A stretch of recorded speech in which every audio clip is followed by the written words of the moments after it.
ಕಾರ್ಯಕ್ರಮಕ್ಕೆ ಮತ್ತೆ ಸ್ವಾಗತ ವೀಕ್ಷಕರೇ. ಗುರುಜಿ, ಆಯಗಳ ಬಗ್ಗೆ ಹೇಳ್ತಾ ಇದ್ರಿ. ಹಾಗಾದ್ರೆ ಈ ಆಯಗಳಲ್ಲಿ ಎಷ್ಟು ವಿಧ ಇದೆ, ಇದನ್ನ ಕಂಡು ಹಿಡ್ಕೊಳ್ಳೋದು ಹೇಗೆ? ಈ ಉದ್ದ ಮತ್ತು ಅಗಲ ಲೆಕ್ಕಾಚಾರ ಮನೆಯಲ್ಲಿ ಯಾರು ಬೇಕಾದ್ರೂ ಮಾಡ್ಕೊಳ್ಬೋದು. ಯಾಕೆಂತಂದರೆ ಟೇಪ್ ಇರೋದ್ರಿಂದ. ಹಿಂದೆಲ್ಲ ಬಾಹುಗಳ ಅಳತೆಯನ್ನು ಮಾಡ್ತಿದ್ರು, ಹಸ್ತ ಅಂತ ಅಳತೆ ಮಾಡ್ತಿದ್ರು, ಹೀಗೆಲ್ಲ ಇತ್ತು. ಈಗ ಅಡಿಗಳ ಲೆಕ್ಕ ಮಾಡೋದ್ರಿಂದ ಸುಲಭವಾಗಿ ಬಹುಶಃ ಮಾಡ್ಕೊಳ್ತಕ್ಕಂಥ ವ್ಯವಸ್ಥೆ ಇದೆ. ಉದ್ದವನ್ನು ಮಾಡಿ, ಉದ್ದ ಎಷ್ಟಿದೆ, ಅಗಲ ಎಷ್ಟಿದೆ, ಉದ್ದ ಇಂಟು ಅಗಲ ಕ್ಷೇತ್ರಫಲ ಅಂತ ಬರುತ್ತೆ. ಅದನ್ನು 9ರಿಂದ ಮತ್ತೆ ಗುಣಿಸ್ಬೇಕು. ಬಂದಿರತಕ್ಕಂತಹ ಗುಣಲಬ್ಧವನ್ನು 8ರಿಂದ ಭಾಗಿಸ್ಬೇಕು. 8ರಿಂದ ಭಾಗಿಸಿದಾಗ ಏನು ಶೇಷ ಅಂತ ಬರುತ್ತೆ, ಆ ಶೇಷ 1 ಅಂತ ಬಂದರೆ ಅದಕ್ಕೆ ಧ್ವಜಾಯ ಅಂತ, 2 ಅಂತ ಬಂದರೆ ಧೂಮ್ರಾಯ ಅಂತ, 3 ಅಂತ ಬಂದರೆ ಸಿಂಹಾಯ ಅಂತ, 4 ಅಂತ ಬಂದರೆ ಶ್ವಾನಾಯ ಅಂತ, 5 ಅಂತ ಬಂದರೆ ವೃಷಭಾಯ ಅಂತ, 6 ಅಂತ ಬಂದರೆ ಖರಾಯ ಅಂತ, 7 ಅಂತ ಬಂದರೆ ಗಜಾಯ ಮತ್ತು 8 ಅಂತ ಬಂದರೆ ಕಾಕಾಯ. ಇದರೊಳಗೆ 1, 3, 5, 7 ಶುಭ ಅಂತ. ಅದರೊಳಗೂ ಈ ವ್ಯಾಪಾರಸ್ಥರಿಗೆ ಧ್ವಜಾಯ ಆಗಲಿ, ವೃಷಭಾಯ ಆಗಲಿ, ಗಜಾಯವಾದ್ರೂ ಸಹ ಅಡ್ಡಿಲ್ಲ. ಅದರೊಳಗೂ ಸಹ ನಾನು ಆಗಲೇ ಹೇಳಿದ್ನಲ್ಲ, ಯಾರು ಅಧಿಕಾರಗಳನ್ನು ನಡೆಸ್ತಕ್ಕಂಥವರಿಗೆ, ಅಧಿಕಾರಿಗಳಿಗೂ ಸಹ ಸಿಂಹಾಯ ಧ್ವಜಾಯ ಬಹಳ ಒಳ್ಳೆಯದು. ಹೀಗೆ ಒಬ್ಬೊಬ್ಬರಿಗೆ ಒಂದೊಂದು ಆಯಗಳನ್ನು ಹೇಳಿದ್ದಾರೆ. ಒಂದು ಅರ್ಥದಲ್ಲಿ ಹೇಳಬೇಕು ಅಂತಂದರೆ, ಈ ಮನೆ ಅನ್ನುವಂಥದ್ದೇನಿದೆ, ಒಂದು ಶುಭ ಏನೇನು ಹೇಳಿದೆ, ಈ ಥರ ಈ ಆಯಗಳಲ್ಲಿ ಕಟ್ಕೊಳ್ಳಿ, ಈ ರೀತಿಯಾಗಿ ಕಟ್ಕೊಳ್ಳಿ, ಈ ದಿಕ್ಕಿನಿಂದ ಸೂರ್ಯನ ಬೆಳಕು ಬರುವ ಹಾಗಿರಲಿ ಅನ್ನೋದನ್ನು ಏನೇನು ವೈಜ್ಞಾನಿಕ ಮತ್ತು ವೈಚಾರಿಕತೆಯಿಂದ ಹೇಳಿದರೆ ಹಾಗೆ ಕಟ್ಕೊಂಡಿರಬೇಕು. ಒಂದು ವೇಳೆ ಏನಾದರೂ ತಪ್ಪಾಗಿತ್ತು ಅಥವಾ ಏನಾರು ಆಗಿತ್ತು ಅಂತಂದರೆ ಸಣ್ಣ ಪುಟ್ಟದ್ರೊಳಗೆ ಸರಿಪಡಿಸ್ಕೊಂಡು ಹೋಗ್ಬೋದು. ಅಥವಾ ಇದರೊಳಗೆ ಬದುಕೇ ಹಾಳಾಗೋಯ್ತು ಅಂಥೇಳಿ ಮನೆಯೇ ಮಾರ್ಕೊಂಡು ಹೋಗ್ತಕ್ಕಂಥದ್ದು, ಅಥವಾ ಇನ್ನೊಬ್ಬರಿಗೆ ಮಾರಿಯೇ ಹೋಗುವಂಥದ್ದು, ಅಥವಾ ತಾನೇ ಅದರೊಳಗೆ ಇಲ್ಲದೆ ಯಾರಿಗೋ ಬಾಡಿಗೆ ಕೊಟ್ಕೊಂಡು ಬದುಕ್ತಕ್ಕಂಥದ್ದು, ಅಯ್ಯೋ ನಾನು ಕಟ್ಟಿಕೊಂಡು ನನಗೆ ಬದುಕ್ತಕ್ಕಂಥ ಈ ಯೋಗವೇ ಇಲ್ಲವಲ್ಲ ಅನ್ನುವಂಥದ್ದು ಏನು ಅಗತ್ಯ ಇಲ್ಲ. ಪ್ರತಿಯೊಂದಕ್ಕೂ ಸಹ ಶಾಸ್ತ್ರದಲ್ಲಿ ಅದರದೇ ಆದಂಥ ಪರಿಹಾರಗಳನ್ನು ಹೇಳಿದ್ದಾರೆ. ಇನ್ನು ಏನೇ ಇದ್ದರೂ ಸಮೇತ ಧರ್ಮವನ್ನು, ಈ ಶಾಸ್ತ್ರವನ್ನು ಹೊರತುಪಡಿಸಿ ಇವನಿಗೆ ಗ್ರಹಗತಿಗಳು ಸರಿಯಾಗಿತ್ತು ಅಂತಂದರೆ, ಯೋಗ ಚೆನ್ನಾಗಿತ್ತು ಅಂತಂದರೆ ಆ ಭೂಮಿಯಲ್ಲಿ ಅವನಿಗೆ ಒಳ್ಳೆಯ ಫಲವನ್ನೇ ಕೊಡುತ್ತೆ. ಹಾಗಂತೇಳಿ ಒಬ್ಬ ವ್ಯಕ್ತಿ ಒಂದು ಹೋಟೆಲನ್ನು, ಉದಾಹರಣೆಗೆ ಈಗ ಬಿಡದಿ ಹತ್ರ ಒಂದು ಕ್ಯಾಂಟೀನ್ ಇದೆ, ಎಲ್ಲರಿಗೂ ಸಾಧಾರಣ ಬೆಂಗಳೂರಿನವ್ರಿಗೆ ಗೊತ್ತು. ಅದೇನಂತಂದರೆ ರೈಟ್ ಸೈಡಲ್ಲಿ ಇತ್ತಂತೆ.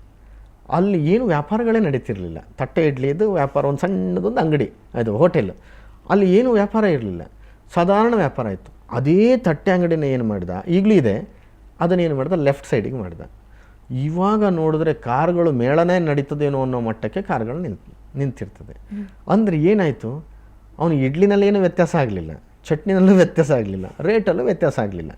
ವ್ಯತ್ಯಾಸ ಆದ್ದೇನು ಅಂತಂದರೆ ಸ್ಥಳ ಕೆಲವೊಂದು ಸಂದರ್ಭದಲ್ಲಿ ಆ ವೈಬ್ರೇಷನ್ ಅಂತ ಹೇಳ್ತೀವಲ್ಲ, ಒಂದೊಂದು ಸ್ಥಳಗಳು ಬಹಳಷ್ಟು ಪರಿಣಾಮವನ್ನು ಬೀರುತ್ತೆ ಅನ್ನೋದಕ್ಕೆ ಒಂದು.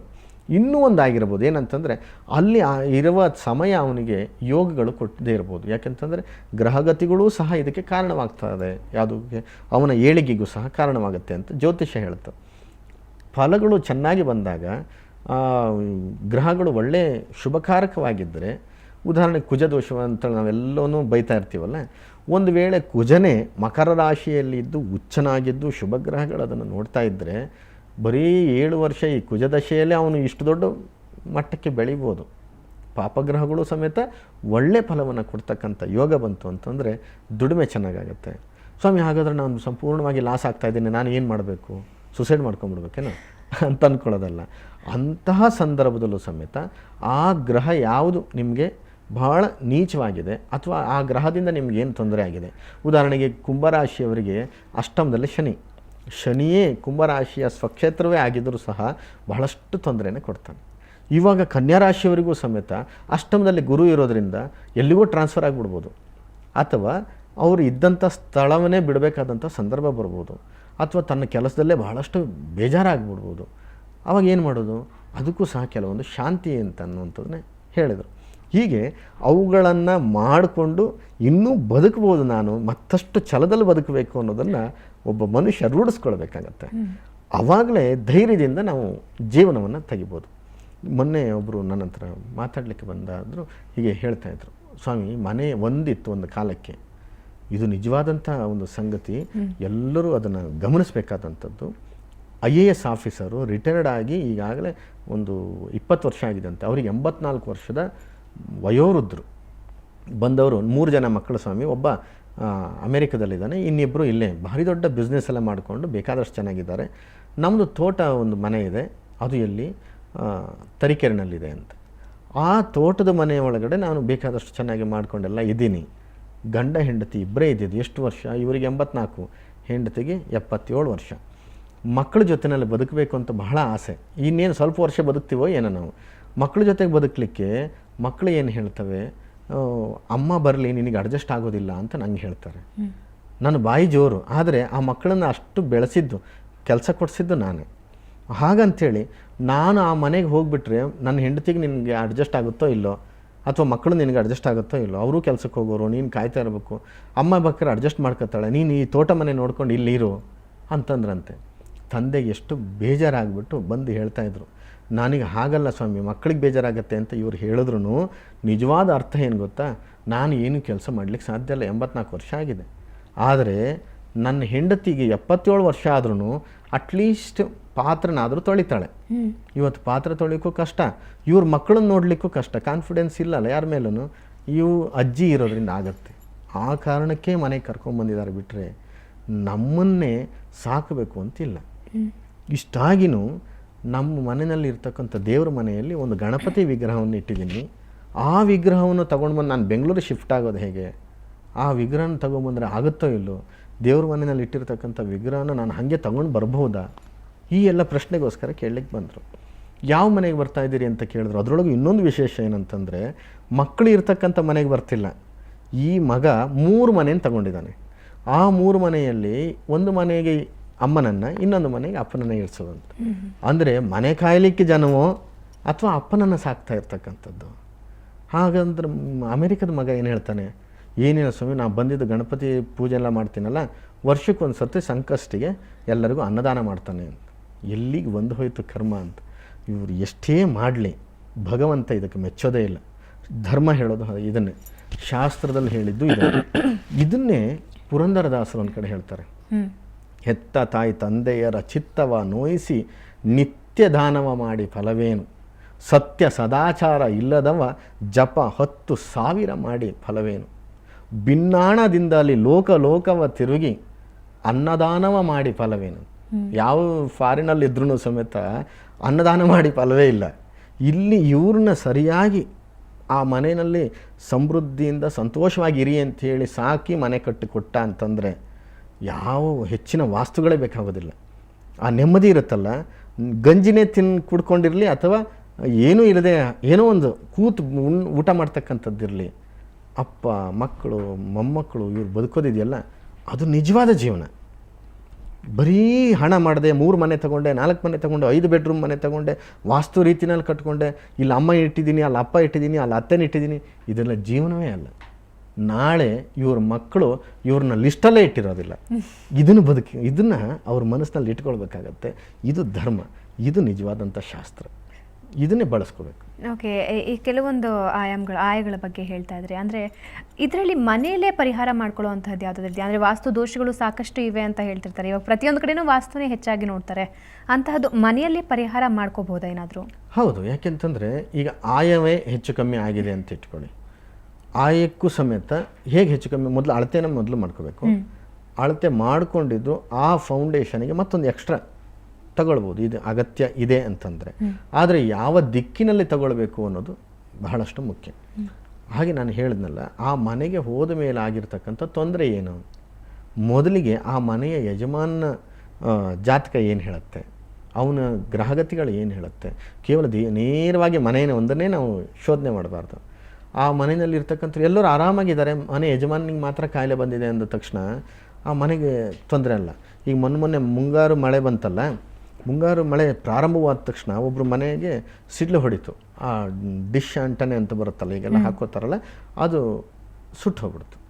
ಸುಟ್ಟು ಹೋಗಿದ ತಕ್ಷಣ ಅವ್ರ ಮನೆಗೆ ಶ್ರೀನಿವಾಸ ನಿಲಯ ಅಂತ ಹೆಸರಿಟ್ಟಿದ್ರು.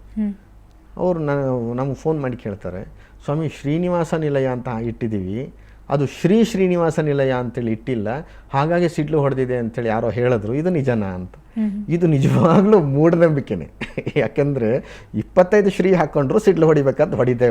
ಅಲ್ಲ, ಈ ರೀತಿಯ ಒಂದು ನಂಬಿಕೆ ಇದೆ. ಅಂದ್ರೆ ಮನೆ ಹೆಸರು ಕೂಡ ಅವರ ಆಯದ ಮೇಲೆ, ಅವರ ವಾಸ್ತು ಮೇಲೆ ಪ್ರಭಾವ ಬೀರುತ್ತೆ ಅಂತಾರೆ. ಇದು ನಿಜಾನಾ ಗುರು? ಈಗ ಏನಾಗಿದೆ ಗೊತ್ತುಂಟ, ಹೆಸರು ಮೇಲೆ ನಿಜವಾಗ್ಲೂ ಒಂದು ವೈಬ್ರೇಷನ್ ಅಂತಿರುತ್ತೆ. ಮನೆಯಲ್ಲಿ ಸಮೇತ ಆ ಹೆಸರನ್ನ ಕರಿಬೇಕಾದ್ರೆ ಅದರದೇ ಆದಂಥ ವೈಬ್ರೇಷನ್ ಇರುತ್ತೆ. ಅದಕ್ಕೂ ಸಮೇತ ಸಂಖ್ಯೆಗಳು ಅಂತಿದೆ. ಸಂಖ್ಯೆಗಳು ಅಂತಂದರೆ ಎಷ್ಟು ಲೆಟರ್ಸ್ಗಳು ಸಂಖ್ಯೆ ಅಂತಲ್ಲ, ಅದು ಯಾವುದೋ ಸಂಖ್ಯಾಶಾಸ್ತ್ರದ ಪ್ರಕಾರ ಹೇಳ್ತಾರೆ, ನಾನಂತೂ ಅದ್ರ ಬಗ್ಗೆ ಹೇಳಲಿಕ್ಕೆ ಸಾಧ್ಯ ಇಲ್ಲ. ಸಂಖ್ಯೆಗಳು ಅಂತಂದರೆ ಕಚಟ ತಪ ಯಾದಿ ಅಂತೇಳಿ ಈ ವ್ಯಂಜನಗಳನ್ನು ಕ ಖ ಗ ಗ ಞ ಚ ಚ ಜ ಜ ಅಂತಿತ್ತಲ್ಲ, ಅವುಗಳಿಗೆ ನಂಬರ್ಗಳನ್ನು ಪ್ರಾಚೀನರು ಕೊಟ್ಟರು. ಈ ಉದಾಹರಣೆಗೆ ಮಹಾಭಾರತ ಅಂತ ಇದೆಯಲ್ಲ, ಅದರದ್ದು ಮಹಾಭಾರತ ಅನ್ನೋದು ಹೆಸರೇ ಅಲ್ಲ, ಅದ್ರ ಹೆಸರು ಜಯ ಅಂತ. ಜಯ ಅಂತಂದ್ರೆ ಏನು ಗೊತ್ತಾ, ಅದಕ್ಕೊಂದು ನಂಬರ್ ಕೊಟ್ಟಿರೋದು. ಈ ಬುಕ್ಕಿನ ನಂಬರ್ ಇಷ್ಟು ಅಂತ. ಏನು ನಂಬರ್ ಅದು? 18 ಅಂತ. ಮಹಾಭಾರತದ ಸಂಖ್ಯೆ 18 ಅಂತ. ಜ ಅಂದರೆ 8, ಯಾ ಅಂದರೆ 1. ಅದನ್ನು ಬರೀಬೇಕಾದ್ರೆ ಮೊದಲು ನಂಬರ್ಸಲ್ಲಿ ಬರೀತಿರಲಿಲ್ಲ, ಅಕ್ಷರದಲ್ಲಿ ಬರಿತಿದ್ರು. ಯಾರ ಲಾವ ಅಂತಿದೆ ನೋಡಿ, ಅದರೊಳಗೆ ಯಾ ಅಂದರೆ 1. ಅದನ್ನು ಉಲ್ಟಾ ಬರಿತಾ ಇದ್ದದ್ದು. ನಾವೀಗ 1900 ಅಂತ ಬರಿಬೇಕಾದ್ರೆ 1900 ಅಂತ ಬರಿತೀವಿ. ಆದರೆ ಹಂಗಿರಲಿಲ್ಲ. 18 ಅಂತ ಬರೀಬೇಕಾದ್ರೆ 1 8 ಅಂತ ಬರೀತಿದ್ರು. ಜ ಅಂತಂದರೆ 8, ಕ ಕ ಗ ಗ ಞ ಚ ಚ ಜ 8 ನೋಡಿ. 8 ಈ ಕಡೆ 1 ಮತ್ತು 8 ಇವನ್ನ ಸೇರಿಸಿದಾಗ ಏನಾಯಿತು? 8 1 9. 9 ಅನ್ನುವಂಥದ್ದು ಅಪೂರ್ವವಾಗಿರ್ತಕ್ಕಂಥ ಸಂಖ್ಯೆ. 9ರಿಂದ ಎಷ್ಟನ್ನೇ ಗುಣಿಸಿ ಅದ್ರ ಬರ್ತಕ್ಕಂಥ ಗುಣಲಬ್ಧದ ಮೊತ್ತ 9 ಆಗುತ್ತೆ. ಆದ್ದರಿಂದ ಈ 18 ನಡೆದಿರ್ತಕ್ಕಂಥದ್ದು ಏನು? 18 ದಿನದ ಯುದ್ಧ, 18 ಅಕ್ಷೋಹಿಣಿ ಸೈನ್ಯ ಬಳಸಿರ್ತಕ್ಕಂಥದ್ದು ಮಹಾಭಾರತದಲ್ಲಿ. ಆಮೇಲೆ 18 ಪರ್ವಗಳು. ಇಷ್ಟ ಆಯ್ತಲ್ಲ, ಯುದ್ಧ ನಡೆದ ದಿವಸಗಳೆಷ್ಟು? 18 ದಿವಸ. ಅಲ್ಲಿ ಬಂದಿರತಕ್ಕಂಥ ತತ್ವಶಾಸ್ತ್ರ ಮಹಾಭಾರತದಲ್ಲಿ ಹೊರಗೆ ಬಂತಲ್ಲ ಸಾರ, ಯಾವುದು? ಭಗವದ್ಗೀತೆ. 18 ಅಧ್ಯಾಯ. ಈ 18ರ ಮಯ ಎಲ್ಲ ಕಥೆಗಳನ್ನು ಹೇಳಿದ್ರಿಂದ ಇದಕ್ಕೆ ಜಯ ಅಂತ ಹೆಸರಿಡ್ತು. ಅಂದರೆ ಹೆಸರಿಗೂ ಸಮೇತ ಸಂಖ್ಯೆಗಳಿಗೂ ಸಮೇತ ಹತ್ತಿರದ ಸಂಬಂಧ ಇದೆ, ಒಂದು ಲಯ ಇದೆ ಅದಕ್ಕೆ. ಮನೆಯಲ್ಲಿ ಆ ವೈಬ್ರೇಷನ್ನಿಗೆ ಸಹ ಇಂಥ ಹೆಸರುಗಳೇ ಹೀಗೆ ಇರಬೇಕು ಅಂಥೇಳಿ ತಂದರು. ಇಕಾರದಲ್ಲಿ ಹಿರಿಯರನ್ನ ಕರಿಬಾರ್ದು ಅಂತ, ಮಮ್ಮಿ ಡ್ಯಾಡಿ ಈ ಥರದ್ದು ಇಕಾರದಲ್ಲಿ ಕರಿಬಾರ್ದು ಅಂತ, ಅಮ್ಮ ಅಪ್ಪ ಅಕಾರದಲ್ಲೇ ನಿಲ್ಲಬೇಕು ಅಂತಂದ್ವಿ. ಆದರೆ ಇವತ್ತು ಫ್ಯಾಷನಿಗೆಲ್ಲ ಬದಲಾಗಿ ಹೋಗಿದೆ, ಇಳಿಯುವಂಥದ್ದೇ ನೋಡ್ತಾ ಇದ್ವಿ. ಧನ್ಯವಾದ ಗುರುಜಿ. ಆಯ್ಗಳ ಬಗ್ಗೆ ಸಾಕಷ್ಟು ತಿಳಿಸ್ಕೊಟ್ರಿ, ಹಾಗೆ ಸಾಕಷ್ಟು ಕಾಲರ್ ಸಮಸ್ಯೆಗೆ ಪರಿಹಾರ ತಿಳಿಸ್ಕೊಟ್ರಿ. ಧನ್ಯವಾದ. ನಮಸ್ಕಾರ ವೀಕ್ಷಕರೇ, ಇದು ಇವತ್ತಿನ ಸಂತೋಷ ಸೂತ್ರ. ಕ್ಷಣ ಕ್ಷಣದ ಸುದ್ದಿಗಾಗಿ ನೋಡ್ತಾ ಇರಿ ಸುವರ್ಣ ನ್ಯೂಸ್ 24/7. ಸಂತೋಷ ಸೂತ್ರ ಕಾರ್ಯಕ್ರಮಕ್ಕೆ ಸಂಬಂಧಿಸಿದಂತೆ ಪ್ರಶ್ನೆಗಳಿದ್ದಲ್ಲಿ ನಮಗೆ ಬರೆಯಿರಿ. ನಮ್ಮ ವಿಳಾಸ Suvarna news 24/7, number 204, embassy square, 143, infantry road,